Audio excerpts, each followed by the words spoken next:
Place au spectacle, le Skeneto a lancé sa 5e saison samedi dernier. Les festivités ont débuté avec une présentation vidéo de la saison 2019-2020, suivie d'un spectacle d'acrobatie par la compagnie Zacrob d'artistes. C'est notre grand jour, c'est le lancement de saison, c'est toujours angoisse et joie en même temps. Beaucoup de monde, comme l'an dernier. Donc ceux qui ont déjà pu avoir acheté leur billet sont dans la salle et assistent au film de lancement de saison. Film qu'on réalise chaque année pour essayer de donner envie de venir voir les spectacles. Chaque année, on travaille sur une thématique. Cette année, c'est l'humour musical. Donc, beaucoup de spectacles qui tournent autour de ça, avec les Filles Manquées qui sont déjà venus et qui font un spectacle autour de la batterie. Les Blondes and Blondes qui sont assez connus, un trio qui fait des chansons un petit peu déjantées. Un spectacle d'Offenbach aussi très dynamité.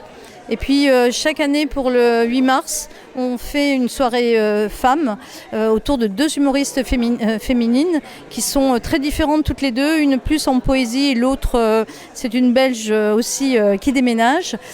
Donc ça c'est aussi un coup de cœur pour moi chaque année. Donc, et on termine toujours un petit peu en beauté avec Jérémy Ferrari qui est un humoriste que tout le monde s'arrache. Je ne sais pas s'il y aura encore des billets ce soir. On a 400 chars, il y en a 50 qui fonctionnent. Je leur ai dit, mais pourquoi vous gardez 350 autres? C'est ce qu'ils m'ont répondu. Pour récupérer les pièces.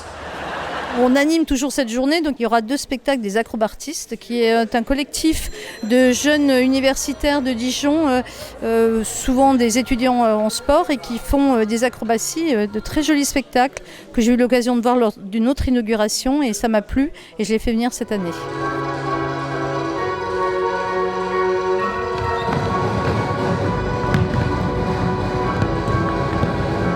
C'est une très belle salle, elle a ouvert en octobre 2015, très contemporaine, ce qui permet peut-être à des gens qui ont un peu peur d'entrer dans un théâtre d'y entrer plus facilement de par son architecture.